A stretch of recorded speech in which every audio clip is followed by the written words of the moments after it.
Stay tuned for a deep conversation about music, creativity, and our identity. I'm Harrison. And I'm Ameer, and we believe that one of life's most valuable assets is the gift of conversation.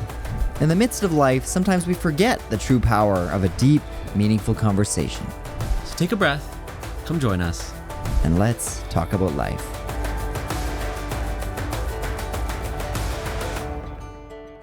Hello there, welcome back to the Let's Talk About Life podcast. My name is Harrison King. And my name's Ameer Corro. And we are very grateful to be sharing this space with you and having you listening into our conversation and joining us in our conversation, hopefully with the thoughts that you're having, and hopefully you take this and go share it with the world and share your ideas. I think today we're going to talk about something that is very dear to both Ameer and I, but I think we also have an interesting relationship with it at the moment. But if this gets a little nerdy and geeky and deep, then I kind of apologize in advance. But also, I hope it's a learning opportunity for you, because I think you can always learn something. So we're gonna talk about music, and I mean, this was Ameer's idea, so I'm gonna hand it over to you, and then let's see what happens. Yeah, of course. I feel like this is a topic that we haven't talked about much on the podcast, and y'all, music is probably one of our shared passions and loves. Like, that's one of the ways that we first bonded. We realized, oh, hey, we both do music. Right. And we're both pianists. We both went to music school. We both produce as well. Harrison's an incredible producer. And I'll toss it over to you, actually. What was your music origin story? Tell the people. We'll just keep tossing it back and forth and not ever say anything. Yeah, exactly. I started playing piano when I was 6 years old. My parents saw me taking interest in just like musical toys and stuff like that, and put me in lessons, and I did pretty well with that. And I took piano lessons for my whole kind of up to end of high school. I got my grade 10 Royal Conservatory music, which is like classical music, and so I did a lot of that. And I'm really into like pop music also, obviously, and did a lot of background piano in restaurants. I did a lot of that. I made a lot of like my money in high school doing that, and working with my aunt teaches a class actually at my high school and with students with disabilities, and I had been working with them for many years, so just doing all kinds of things with music. And then like in high school I started doing a lot of things. Actually, I guess in grade 6 I was given an interface and a MIDI keyboard by my parents, which was kind of the start of me doing production stuff, and I just started messing around with it. The first thing I ever made, I got Ableton Lite for free. It was like Ableton like 8, I think, at the time. And I made like the Billie Jean, bass and drums thing. That was the first thing I ever did in the kitchen. And then I just started continuing with it, and I started making videos on YouTube, and I was really inspired by Kurt Hugo Schneider, and that really, him and like Sam Tsui, who they always work together, and just that group of people, and wanted to be like them. I was like, I need to do this. So I basically, like, I guess now you could think of it as transcribing. I never ever thought about it like that, but I just copied what they did because that's all I knew. So it was not good. It was not good for a long time. And you could even argue it's still not good. But that's cap. But I was like getting people I knew that could sing, and like they weren't even necessarily singers or like wanted to be musicians. I just using the resources around me and trying to recreate what these people were doing on YouTube. And it created an interesting thing because a lot of people that I worked with really enjoyed it, and it was lots of fun. And now looking back at it, I'm like, wow, those are not great. It was not what I wanted, but I was trying really hard to do what they were doing with the limited resources that I had. And I learned a lot through that process. And I also learned that, like, if you really like something, you have to continue doing it just because you like it. Because I got made fun of for it so much in high school. Somebody made a fan page as like a meme, like account on Instagram. And this was before I had Instagram, I think. Or maybe it was the same time, but like it was after. So I had gotten photos taken to put up on my banner and whatever, because I'm trying to make everything legit. And I'm like, what, 15, Mm-hmm. and I'm trying to do it all myself. So people thought this was funny. So they would like take the photos and like post them on this a fan page account and like captions making fun of me and all this stuff. So I went through that, and somehow I'm still here doing it. So I guess that's good. Uh, Mm-hmm. but that was like the start of that in high school. Like the high school I went to was a lot of music and arts, and like I was in the musicals and drum line and vocal jazz and all that stuff. Everything I could do, and like jazz bands and vocal jazz were the only introduction to jazz I had, which is not really like it's kind of dipping your toe in the water, right? And then all of a sudden I was like, great, let's go to jazz school. Like, so I went to Humber College in Toronto here. I'm from Saskatoon, so I'm across the country. And I went there right after high school, and I got in, luckily. And um, it's been a great school. Like the first couple of years are very jazz oriented, obviously, and that was really tough. But now I'm able to. And my last year was third year, and I'm going my fourth year. It's a lot of like I'm really interested in production, as I just talked about. I've done a lot of that, so um, that's kind of where I am focusing on that. And the more and more that I learn about this, the more I realize that it's connected to other fields like film and video, which I just love. Obviously, I've been doing a lot of that stuff for a long time, and I'm kind of like diving deeper and deeper into it and also trying to back away from it, and it's really weird. So that's a really long explanation as to what's going on with me and how I got here. How about you? I hear you. That is the superhero origin story, Yeah, everybody. exactly. For me, it's pretty similar too, I'd say. So I started playing piano. Actually, no, here's the origin story. At least this is the story that I've told and I think is accurate. So basically, in Canada, we have a music chain called Tom Lee Music. I'm sure you've probably seen like Tom Lee in like Toronto or wherever you are.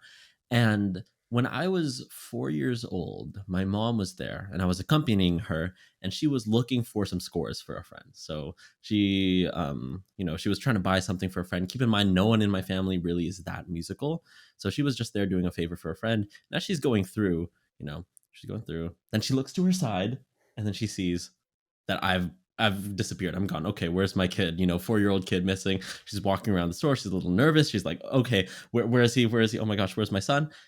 And she looks all over the store, and then she finds me in the keyboard section, in the corner, on the piano, playing Twinkle Twinkle Little Star by ear. So I'm listening to the demo play, the piano's playing, and I'm like figuring out, and then I was signed up for piano lessons right then and there.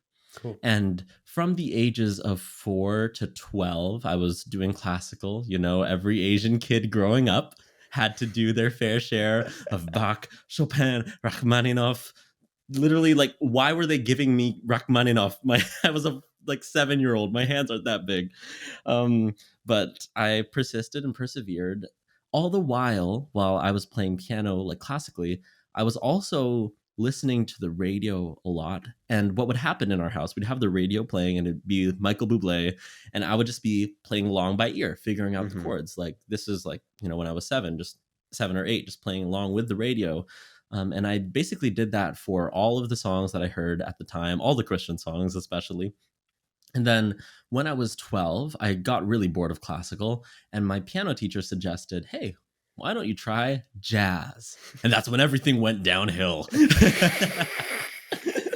But yeah, no, my piano teacher introduced me to jazz because he saw that I had an aptitude for improvisation and figuring things out, and I wasn't that big on kind of playing by the box methodology. And so I got into jazz, started learning Oscar Peterson. Around that time, I picked up the guitar because I wanted to impress a girl. I'm Filipino, so the first song I learned was Lemonade on the guitar so that I could sing it. And then afterwards, I got involved in the church that I used to go to, and I met my mentor, who basically helped sculpt me into the musician that I am today. And through that, I learned drums, bass, everything. And kind of around the time that I started getting into jazz, I also started getting into I started getting into soundtracks and video game and film scoring and those epic kind of instrumentals from all the anime openings that I used to watch. Oh, I was obsessed with Sword Art Online, the Swordland, the theme song. Oh, so good. Anyways, so I was really into that. So what I would do is that I would go to my neighbor's place, who they lived right above us. I would go to my neighbor's place, and I was 12, mind you. I would ask, "Hey, can I use your computer?" And then I would just go and use their computer, and I would hop on GarageBand, and I would make some instrumental orchestral music just using like musical typing on the keyboard. Yeah, And I yeah. basically did that for an entire summer. And that was kind of how I started producing. And ever since then, I've been making music, playing jazz. I went to jazz school for 1 year, dropped out. And yeah, that's where I am today. And actually, big musical milestone. One of my songs finally hit 1 milli. I was Yeah, celebrating I this saw that the other day. It's awesome. with Shamir. So I'd like to think that things have been going well, but as Harrison said, it's definitely been an identity crisis. Hmm. It's definitely been a lot of figuring out, okay, am I still a musician? I also have all these other interests. And you brought up film as one of the things that you're interested in.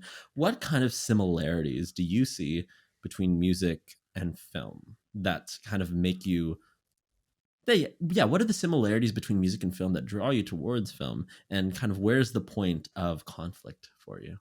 Right. Well, I mean, like any art form or like creative pursuit, I think has similarities, right? Because it's just like they're grouped into like creative stuff. They require creativity. But but oh wow, my body just like stopped for a second there. I think like because I do a lot of more the technical production side of things, a lot of that carries over. Like I mean, and it's also like a part of filmmaking, right? Like literally making a short film or a video or whatever. Like there's you've got to do sound design and you've got to mix the actual whole video. Like that's a part of it. But I think just like the idea of nothing exists. Let's say you take a song, you have an idea, you write the song, you're gonna add elements to support the message of the song or whatever, the aesthetic vision of the song, elevate it to the next level, go through all these stages of production to take it to that next level, and then present it as one whole piece. That's exactly what making a film is.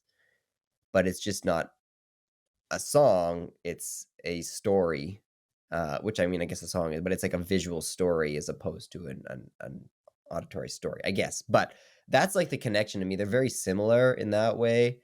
I really like cinematography, period. Like that's just what I'm interested in.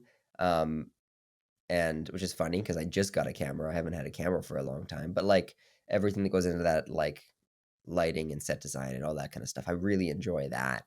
And I think that the more I learn about um, like audio production, specifically as it pertains to music, I realize how those skills transfer over to any aspect of kind of film and cinematography.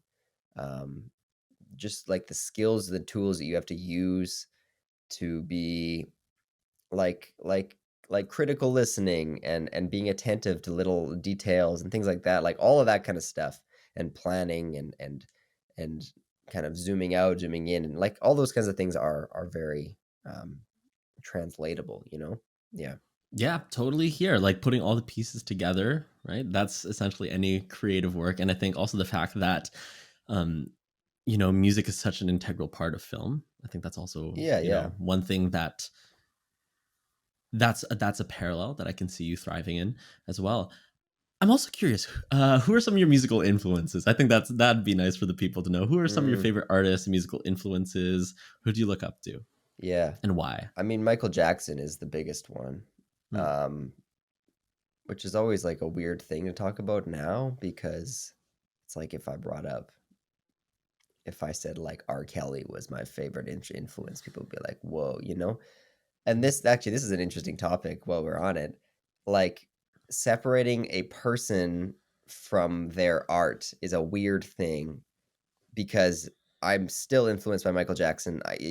You cannot convince me that his music is not incredible. Um, I haven't really spent a bunch of time diving into everything that he did or didn't do or speculated or whatever, all that kind of stuff. And I know there's like a documentary that came out, and it's kind of weird because like I know a lot about him as a person. I've done a lot of research on it, but it's like I care more about what he created as an art form. And I guess this is where it gets weird because like he created that because of who he was.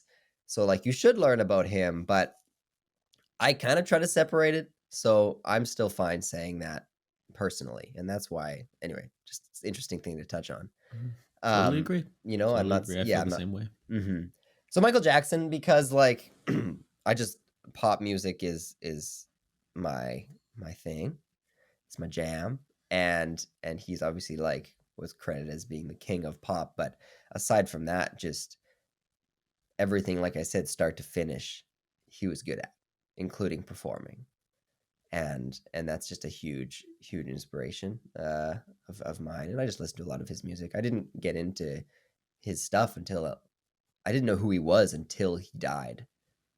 I actually didn't know who he was. And I think my dad he has a huge collection of CDs, and he brought it out one day and was like showing me all these ones, and I saw he had Bad, and I saw it, and I actually think I got like scared because of the way he looks. He's got like black, like eyeliner on and all this stuff, and I was like, that was before I actually knew who he was. Anyway, wow, I really like to go on tangents. It's like if you like to talk, start a podcast. That's what I was thinking. That's why we're here, apparently. And like. I grew up listening to a lot of Great Big Sea, which is a Newfoundland band from here in Canada, because my grandparents are from Newfoundland. So that's very like folk kitchen party fun music. Kitchen party. That's my favorite genre. It literally is just like they were Canada's biggest party band, and that's what basically one of the titles, right? And it's just like that tied with, now that I'm thinking about it, like that tied with what I like about Michael Jackson's stuff and a lot of the music that I really love. It's not necessarily always about the music itself, it's how it makes me feel, and that music and like all the stuff by Great Big Sea is just like, it's fun.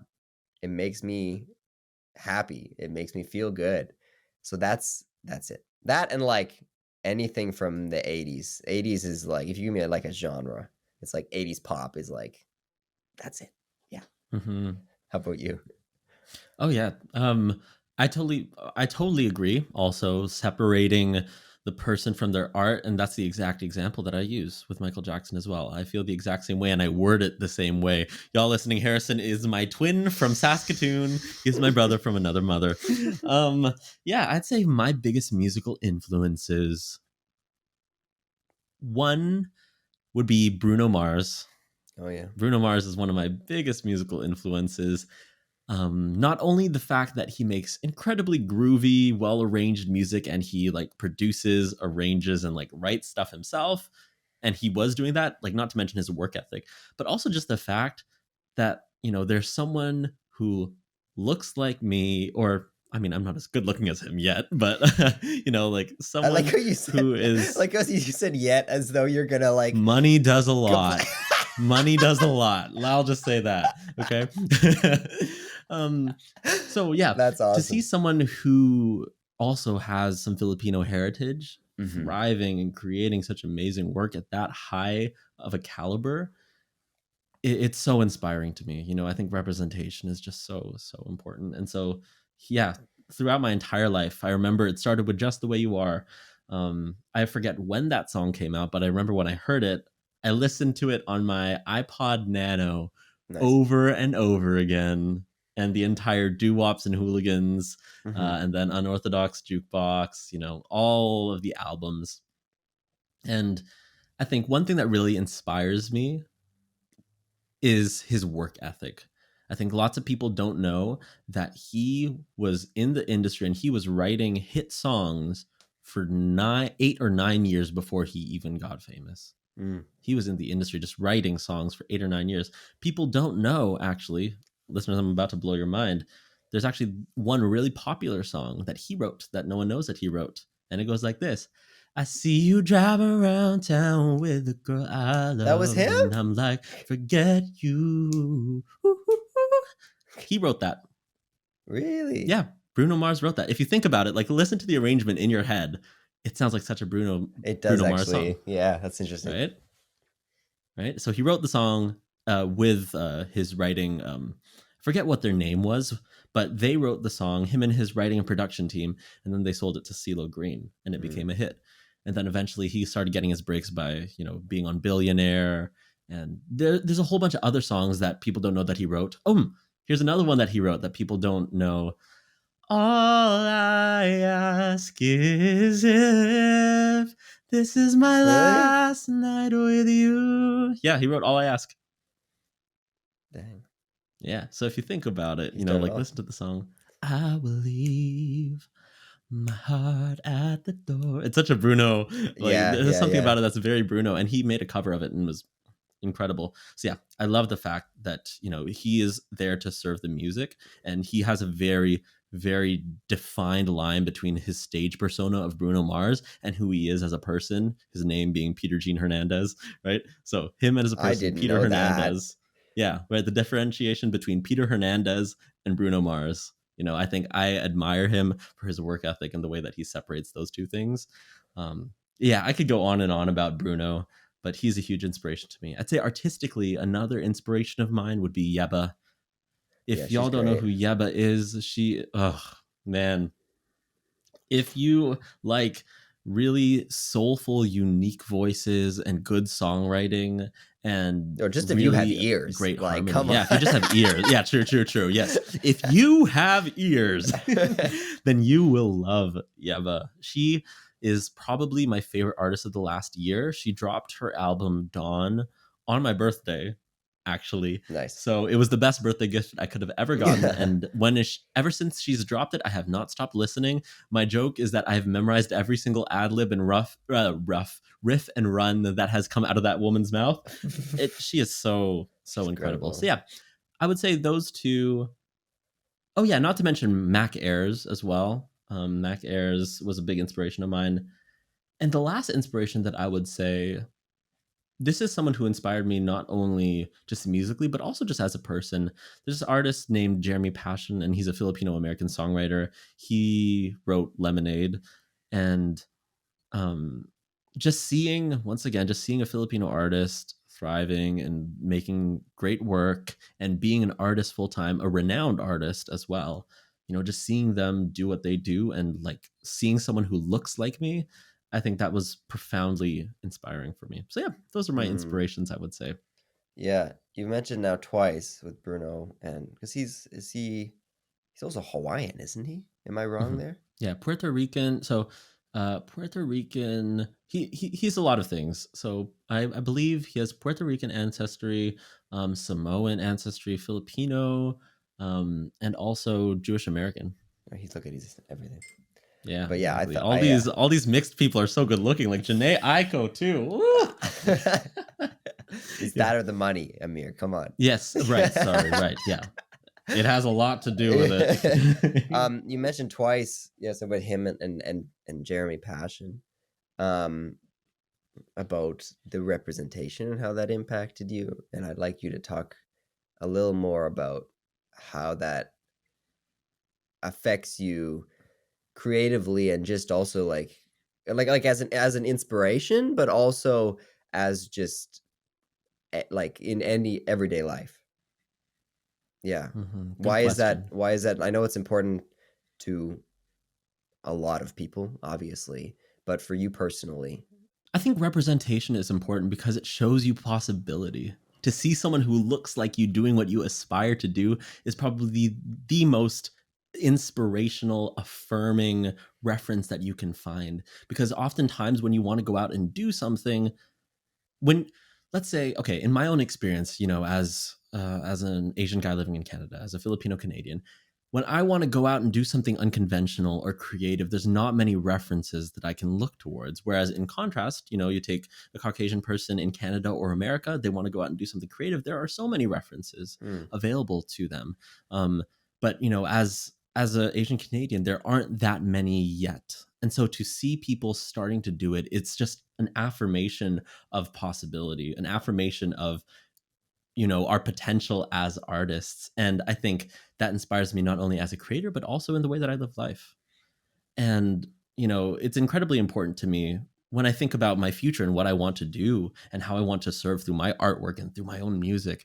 I want to be able to inspire at least one little Filipino boy out there, right? One little Filipino boy out there who wants to do something creative, who doesn't think that they can. I want to inspire at least one person to go out and do that. And not necessarily that everything is a race thing, of course, but I think that's just something that's important to me in my own experience as a creator, and growing up in this culture, in the Filipino Canadian culture. I think having references is so, so important. And yeah, the representation is just something that's very important to me. And so I stand by it. I try to provide that myself. Yeah, it's just very important to me, dude. It's just very important to me. No, for sure. No, I'm always curious, like Mhm. I can understand it, but like it's not something that I'm experienced with, because everywhere I look, there is that, like you said, right? So I always think it's an interesting perspective. Anyway, as far as like, you mentioned, this is kind of music related because we're talking about music here, but you mentioned kind of feeling like you have an identity crisis. We've talked about this. We've talked about this, but we haven't talked about it like fully on here. Why don't we dive a little bit into that, and Let's do how it. we've gotten to where we are and what we're feeling, and just your thoughts about that. You want to start? With Mhm. that? Yeah. Mhm. Yeah. So for context, y'all, Harrison and I have been talking a lot about how we feel a little divided sometimes between the multiplicity of our interests. And specifically for me, I feel a divide between YouTube and my musical career, in the sense that, I feel like because I've been posting music related content and songs for the last, 4 years now, people, at least I feel like people see me as Ameer, the musical artist. Mm. But then honestly, I don't feel that much of a musical artist, because more of my focus is on this podcast, is on creating, is on, spreading a message, making YouTube videos, inspiring and empowering others. That's kind of where my focus is at.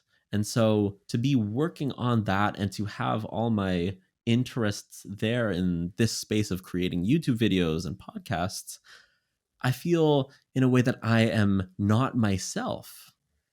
I feel like I have changed, that I'm no longer who I thought I was. Because for the longest time, music was the biggest part of my identity. And to not be doing that in the same capacity that I was before was a shift that I've had to navigate over the last year, especially getting into YouTube. And at first, it was a little troubling, because I was telling myself, wait, am I even an artist? Am I even a musician anymore? Am I just a fraud? What am I doing? Have I lost my way? Mm. Was the initial thought. Oh, I'm not doing this anymore because I feel like I should want to do this. But to be quite frank with you, I don't want to do it as much at the moment. More of my focus is on YouTube and creating. And so I feel bad for not wanting to. There's a lot of shoulds. I should be making more music. I should be creating more. But to be honest with you, that's not where my interest is. And what I've learned over the last few months is to accept change, to allow yourself to change, because we're supposed to change. Mm-hmm. Yeah, that's kind of what that journey has been like for me in shifting my interests. What about you? Yeah, and this is interesting because like I was off school. I did 2 years of um, college, I guess it is. Um, Full like music 24/7 craziness, and then like little off in the summer, back at it. But then I was home for a year over 2020, got really separated from it, and was like, do I even like this anymore? Because I wasn't doing it all the time, and I was like, maybe I want to do other things. And then all of a sudden I went back, like I was like even tempted not to do it anymore, like go back to school. Went back to school, and then all of a sudden it's music 24/7 again, and I'm like, no, I like this. I just was interested in other things. And now here we are in the summer, after having a year of 24/7 music, which was wonderful, by the way, and I loved it, and I recognize that I do genuinely love music. And when I was fully in it 24/7, it's great. And now it's summer and I'm not doing any aside from tonight. Actually, I've got something I've got to do, but then it's like I'm doing completely other different things again, and I'm like, maybe I don't want to do music. And this has happened now like 3 times, 2, 3 times. And I think I'm realizing is that uh, I can love all of them, but I don't have to do them all at the same time or be progressing all of them at the same rate, which is a weird thing because like a lot of the people around me are just musicians, right? Especially at school here. And then so they're spending all their time progressing. So understandably in many areas, specifically like performing, like playing, like I play piano, but I'm not spending my time practicing because it's not a priority for me. And I'm also, like I'm saying, I'm would rather be working on these other things. So I'm doing that. So obviously the people that are fully dedicated to music are progressing in that area faster than I am. And because we're same age, we're doing similar things. And I'm also like, when we're in 24/7 music land, I love it. So I'm like, well, then am I making bad choices that like, am I behind or am I doing the wrong thing? Should I be doing the exact same thing that you're feeling? And then there's even like every once in a while, I'm about to go on this big trip, right? And I'm like anticipating what it's going to be like and all these different things. And I'm like, maybe all of these things are not what I want to be doing. Maybe there's something else out there that's like even more fulfilling or whatever. And so, what is really going through my brain recently, and I think this trip's going to help sort out a lot of this, to be honest. So, we'll have a conversation post Enlightened Harrison. Yes. And, and just realizing that we've kind of been conditioned to think that, like we talked about this, you have to pick one thing and stick with it, or like have one thing, and that it's bad to what's the phrase is like jack of all trades, master of none. But you don't have to master something to enjoy it or to be good at it or to contribute something to the world or to other people. And that's what I think I'm realizing, that I can maybe be that jack of all trades and maybe I'm good at a lot of things, but I'm not perfect at one of them. Whereas somebody who's doing music all the time is going to be obviously better at music than I am, but I maybe don't want that. And that's okay. And that's where I'm at. How's that? Mm-hmm. What do you think? Yeah, totally. Reminds me of the Naval Ravikant quote that I've quoted before. Specialization is for insects. Yeah. Right. And I think specialization works within the confines of the capitalist model that we exist within. But well, first of all, I'm no anthropologist, so don't quote me on anything. But from just a human, what's most, but in English, but from the standpoint of what's best for humans, I think naturally we're all multivariate. We all have different parts, different facets of ourselves that we want to explore. And I think that self-exploration is what creativity is. Creativity is inherently self-exploration, right? It's explorative. And I think being a creative person, as creative people, we need to allow ourselves to explore. Kind of confining ourselves to one thing is counterproductive to our creativity. Wouldn't you agree? Yeah, that's very true, actually. And because I've learned more doing other things, even about music, like we're talking, right? Like film, the more I do stuff into music, then the more I'm interested in learning about film. And it all feeds into itself. Yeah, it does, right? And it's because you're really developing creative skills that are transferable, I think. Which is just they're showing up in different ways with different mediums. But exactly.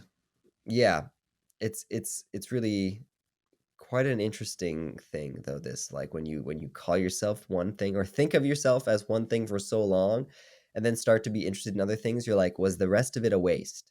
Like, was it a waste that I dedicated all this time like practicing piano or doing this and then getting into school and learning jazz stuff and whatever, and now I'm here. Like, yeah, you're like your face, you're like 100% Harrison.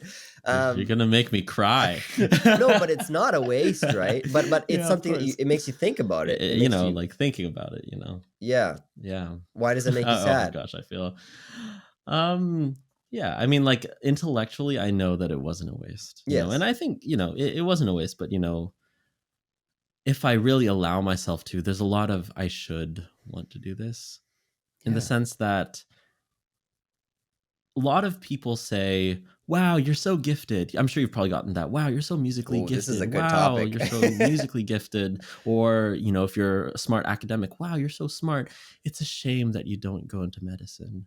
It's a shame that you don't continue doing your music career. Yeah, dude. In Tagalog, there's this word, sayang, which basically means, oh, that's so bad. That's a shame. It's a waste. That's a waste, And I hate that stuff. Yeah. Trying to censor myself, and I absolutely hate that, because it's not a waste. Creativity is a self-perpetuating cycle, right? It's a self-exploration. It's not something that you just specialize in and do this one thing for the rest of your life, but it's constant exploration. And I think none of it is a waste, really. But I just hate being told that, oh, you spent so much time doing piano, or, oh, you went to 1 year of jazz school, oh, you applied to Berkeley this many times, oh, what a waste of all that money and effort, now you're just doing YouTube, kind of thing. I'm kind of channeling and processing some of the things that I've heard here, but I know in my own heart, and I think as creative people, we all know that it's not a waste. Your creative Yeah. journey is what makes you as an artist. The different experiences that you go through, the different perspectives that you have, the different skills that you develop are what make you an artist, not because you specialize in one thing, but because you have the courage to explore yourself, to explore the world, to explore what life is. I think that's what makes an artist, not necessarily a specialization, but the courage to explore and the courage to be vulnerable. Take that for real. That was sorry, I feel that. I feel that really strongly. Have you ever heard that kind of thing yourself? That, oh, it's a shame, or maybe not that specifically, but I know the feeling. Like, I don't know if I've ever had anybody say that specifically, but I know the feeling of like you being good at something, or at least like maybe good enough that people recognize something's there, right? And I don't mean any of this in a boastful way at all. I mean, like, this happens all the time. People are like, of course, oh, their 3-year-old kid does one little thing and they're like, wow, they're gonna be an athlete. It's like, but like, even like that kind of stuff, it's like I think, I don't know if this is a natural thing or a learned thing, but when somebody says something like that to you, it makes you want to do what they're saying. You know what I mean? Like, feed into it. It's like, if they tell me, if I were to play, if I were to go out golfing, which I am not good at golfing, and I also am not a huge fan of golf. This is a weird, how do we get here? I go out golfing. Keep going. With like, let's say I went out with Tiger Woods. Okay, let's be real theoretical here. And he was like, Harrison, you are like, you've got something here. You should really stick with it. Right? Dude, I hate golfing. But if Tiger Woods said that to me, there would be a part of my brain for a long time that would go, well, now, damn, I gotta try golfing. Like, you know what I mean? So I feel like there's a part of us that wants to like fulfill almost other people's like visions, or like if somebody, the prophecy, if somebody says something like that to you, it makes you feel like, well, if I don't pursue this, like, is this gonna be wasted? Like, am I wasting something within? So, all that to say, Tiger Woods analogy, done. I've been there, and that's what the kind of my issue or problem is with music right now, is or like I go in and out of it, where it's like, I know that I'm good at it because I've worked hard on it, and that's how that works. You work at something for a long time, you practice it, you get better, you get, you do well at executing the task. Mhm. And because I put in that work, and I know that that is where I'm at, I feel obligated sometimes to make choices to continue to push myself further or follow that path to fulfill this quote unquote prophecy. I think that's hilarious. Mhm. That like maybe other people have thought, because it's like my family and other people I've talked to, and even just people I know from high school, whatever, and they're like, "Oh yeah, like you're doing music, right? Like you're doing that's what they know, right?" And as much as we want to don't want to internalize what other people are saying to us or their opinions or whatever, like we do. So that's a really weird answer to what you said, Mhm. but like I totally feel it, and even if and I have been like told some of these things, and it makes you go, okay, maybe I should do that, and then you maybe get doing it, and you're like, are you doing it for yourself because you want to do it? Are you doing it for other people? And or like, are you doing it? And a third option is like, are you doing it for this idealized like vision of what you think it is, but not actually what the experience is? So it's like that's sometimes where I'm at, where I'm like, Mm. I've got listen, dude, I've got so many songs and recording sessions filmed, footage, songs that I had these great ideas, and they're all, like they're really good. You know, I'm really happy with where they are, but I've never taken them to the next step and finished them. And to be honest, it's like a lot of work, and it's not something that I'm really passionate about at the moment finishing, but I'm like, I feel like I have to finish it because of this, what I'm talking about, this pressure of like, well, this is, if I do it, it's the right choice, and blah blah blah. It's not other people telling me I have to do it. And I'm not doing it for myself. I'm doing it for this kind of thing that doesn't even exist. It's like this external pressure that maybe I guess I'm kind of putting on myself, but I'm like, if I want to be blank, I have to do blank. And then if Mhm. I don't do it, it makes me feel bad. You know what I mean? That Mhm. was really, Identity, yeah. expectation. Yeah, exactly. Kind Yeah. of ties into what we were talking about last week too, with Mhm. expectations and everything, and kind of being easy on ourselves, when we don't necessarily meet our targets. I so feel, and I want to elaborate more on what you said. Let's go here. You mentioned, if people are really affirming you for it and you decide to do it, are you doing it more so for yourself, or are you doing it for other people? Yeah. Their affirmation, you know. For myself, I'll mention. I think for the longest time, I will easily admit this. For the longest time, especially when I started posting on social media, I will wholeheartedly admit that I wasn't doing it for myself. Mm. At first, I was, but then results started to show, videos started to blow up, things started to do well, and eventually, somewhere along the way, I lost myself. I Mm. lost the desire to do it for myself.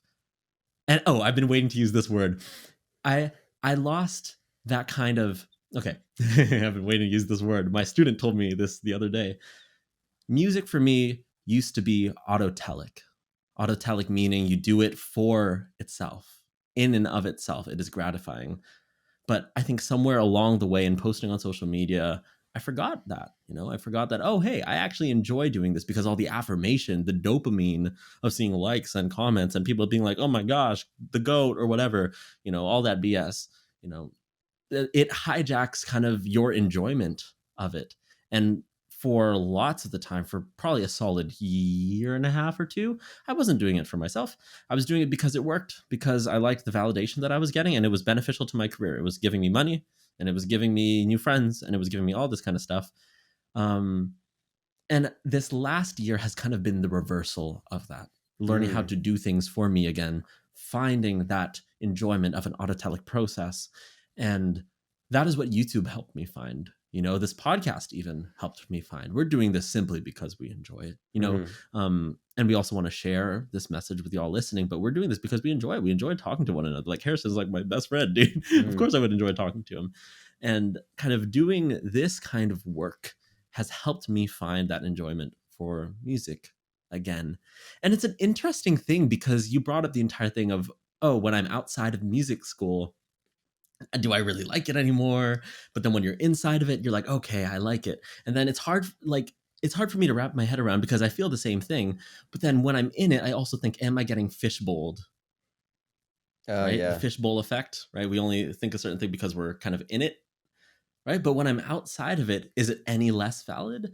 To which I would argue with myself, environment is an important factor in shaping our behavior, and our actions and the people that we surround ourselves with directly inform what we expect ourselves to be. Hmm. And so I think it's an interesting case of being plugged in. Like, who are you when you're plugged into the scene? Who are you when you're not plugged into the scene? Um, and what feels most authentic to you? And I think they both can be Hmm. authentic. But I think that exploration, I think it's important that we address that exploration of authenticity. Which one Mm. is not necessarily saying that they both can't be, but where do I feel most at home right now? And that can shift. What do you think? Yeah, well, it becomes a problem, not a problem, like a challenge when to develop skills at something, you need to stick with it for a while, right? Like you can't just try to become a sushi chef once and then go, Mm-hmm. that's it. So that's where it is challenging for me because I want to continue to progress my skills is as a musician, as a recording engineer, as a mixing engineer, all these different things. Um, and I want to do it, but then sometimes I'm not like really enjoying it. This is maybe kind of that pressure I was talking about. It's like where I want to finish those projects because I know they will help better me, and I want to get better, but I don't really want to do it. Mm. And I know there's like a thing, but like so like being the best mixing engineer is not my goal, and these other things are. So I would rather sit down and record this podcast and edit stuff to share with people and make a YouTube video or like write a script for a short film even. And I'd rather do that right now in this very moment than go sit at my computer and edit a video of a Shawn Mendes tune, you know? Now that song is going to progress me further towards being a better, again, mixing, blah blah blah, producer, let's say, right? But it's not exactly what I want to do. Now, I also want to get better at creating this I don't even know what kind of category you put this in, but like the podcast and kind of Mhm. like just you said like it kind of sharing and inspiring others, like that's kind of stuff, right? There's a whole other, I guess they classify it as lifestyle, which I hate. But there's like Self-help. which, yeah, I mean, yeah. But that area, I also like I do want to get better at that. So there's different Mhm. areas in my life that I do want to get better at, but only one of them at the moment is more intriguing to me and more fun. So I think maybe it's like, as I'm saying all this, it's like, okay, work on this, YouTube podcast stuff for a while, move myself forward, get better at that, and then go over here and make some videos, music stuff, and then get a little better at that. And then I'm gonna come over here and maybe I want to be a sushi chef, and I'm gonna get a Uh-huh. little bit better than that. And just because you haven't mastered something doesn't mean you can't come back to it and continue to get better. Now it may take a little while to get back into where you were, but I don't think it will take as long as you'd think. Like I haven't practiced piano and I couldn't even tell you how long, and I'm fine with saying that to people because it's not a priority for me. But I know that if I wanted to play a one of Bach's, preludes, then I probably could within, a relatively short amount of time get back to where I was, but I couldn't just sit down and do it. So I think that's important to remember that you can go back if you've learned a bunch of stuff. I don't think that's lost. Maybe psychologists or other people would argue with me, but personally, I think that I could push this area of my life forward a little bit, grow in this area of my life a little bit, and keep going between these and kind of like instead of juggling them all at once, but just like going and moving this area, moving this area, moving this area. And it may take longer, but if it's more fulfilling, I don't think it matters. Yeah. Amen. Amen. What do you Totally think, though? agree. What do you think? Yeah, this entire thing is balance. Hmm. Being a balanced person. If we take a look at the people who are most obsessive about their craft, who sacrificed everything for their craft. Actually, this is very interesting to bring up because last night I was watching a movie with Annie and we were watching The Prestige by Okay. Christopher Nolan. Have you ever Hmm. seen The Prestige? I haven't. Oh, such a good movie. Okay, I'll I've have to seen watch it it. 3-4 times now. I love Christopher Nolan films. Oh, they're so good. The Didn't he Prestige. do the Batman, the new one? The Batman? Is he the guy that's No. into? Okay, Mm-mm. why did I think he No. did? Who He did did that? the Dark Knight with Heath Ledger as the Joker Okay. and Christian Bale as Batman. He did that trilogy. So Batman Begins, The Dark Knight, and then The Dark Knight Rises. But basically, so spoiler free, of course, The Prestige, it's all about two rival musicians. No, sorry. It's about two rival magicians who are both so obsessed with their craft and beating the other, and they're so competitive that they end up sacrificing way too much for their craft, Hmm. right? And so, tying that into our discussion, when we look at the people who sacrifice so much for one single thing and they pursue it at the expense of all else, is that really that good of a life? It's like, great, you were the greatest painter on the face of the planet, but your marriage is falling apart, your kids hate you, you're not healthy, no one likes you, like all these different things. Like, yes, you're the best, but at what cost? Yeah. And I think being a balanced person, to me personally, means being able to take care of everything. Because to me, balance is what creates a good life, not necessarily the idea of greatness, because greatness is just a mental construct, right? Greatness is just your own expectations. Right now, if you set your expectations low, you could say, I'm great right now, and simply accepting of yourself. I think chasing a future idealized version of greatness can be very beneficial. Wanting to be the best, I think, is very important.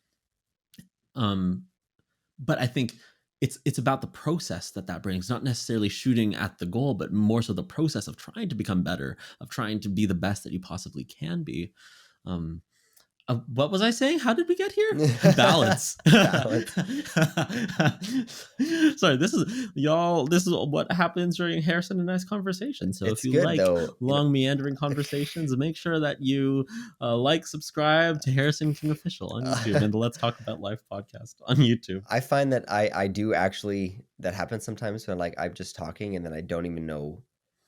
And I think that that's like almost because I'm like so deep into like a state of like flow, maybe, where I'm like, I'm so focused on just what's going on right now that I'm not thinking ahead about what like or where we came from. And then I get somewhere, I'm like, what just happened? Wait, how did we get here? So like let's Totally. just decide that it's a good thing, okay? Let's just argue sure. it's a good thing. It's a good thing. Go. No, I was just gonna say on like as a separate note, I often find on these, and I just like did it a couple minutes ago, where like I'm exploring an idea and trying to say something, and then I kind of figure it out as I'm talking, and I think that's really a benefit of having a conversation like we do here, where you kind of like you don't have to have all the ideas sorted out, you can figure them out as you're talking. Anyway, continue. Exactly. And I think that's a large part about the appeal of this podcast, like kind of like what we're here to do is explore these things together and figure it out together, right? As I've mentioned every time, this is one of my favorite quotes that Harrison has ever said: we are learning to live for the first time. And so, dear listeners, thank you for joining us on this. You're watching our journey, and I hope that you're figuring things out for yourself as well. But yeah, back to the discussion. I think ultimately what I've realized is that it doesn't matter. It doesn't matter whether you feel more like a musician or whether you feel more like a filmmaker or whether you feel more like a sushi chef or whatever. It doesn't matter. Do what you enjoy. Do what brings you into the present moment. What brings you joy. What brings you bliss. What brings you into that state of just full flow and awareness. It doesn't matter what your identity is, because when you're fully in the process, you don't have an identity. Right? When we're fully in a solo, when we're fully engrossed in whatever it is that we're doing, we're not thinking about who we are. We're not thinking about the self disappears, right? The self, the ego, all that disappears, and it's just pure presence, and it's just consciousness participating in that activity. And so it doesn't necessarily matter what we want to call ourselves, what we want to identify as, if I'm an artist, if I'm a chef, if I'm a videographer or whatever. All that is surface level. I think do whatever brings you into the present moment, whatever brings you the most flow. And whatever aligns with like all exactly what you're saying is the same thing, like whatever aligns with what your purpose is right now, and that changes, right? So following that will or finding that will lead you to those things, I think. But yeah, I think we need to allow ourselves to change. It doesn't have to be just one.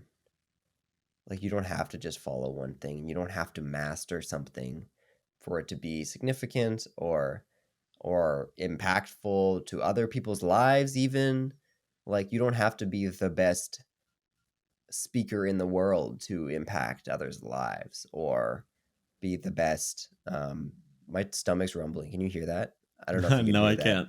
Wow. If anybody can hear that, I'm sorry. That's hilarious. Every once in a while, it's like super loud. It's dinner time, apparently.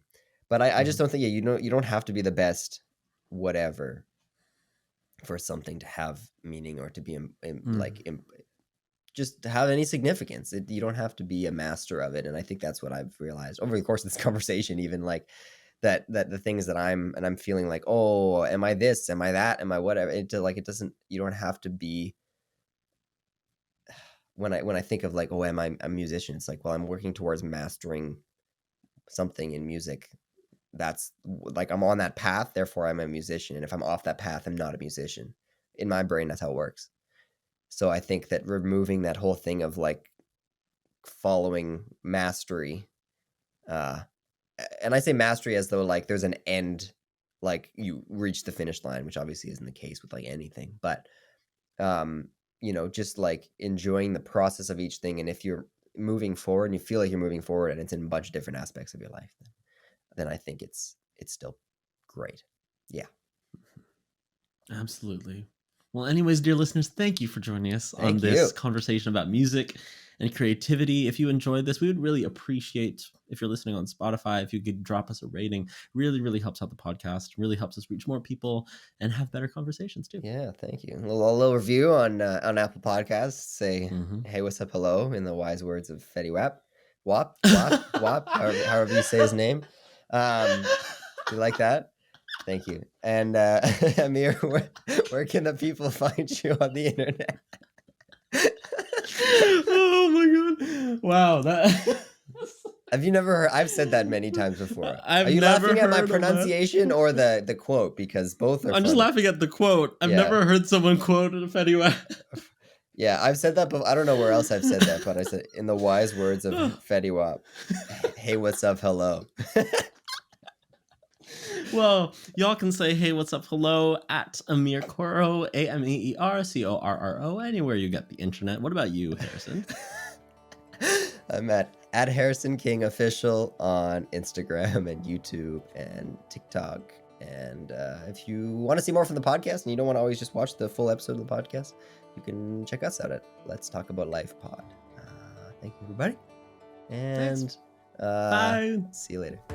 If you enjoyed this episode and want to support the show, make sure to leave us a review on Apple Podcasts. Visit us on Instagram and TikTok at Let's Talk About Life Pod. And for more information, head on over to harrisonkingofficial.com/podcast. Now it's time for you to get out there and have a deep, meaningful conversation in your own life.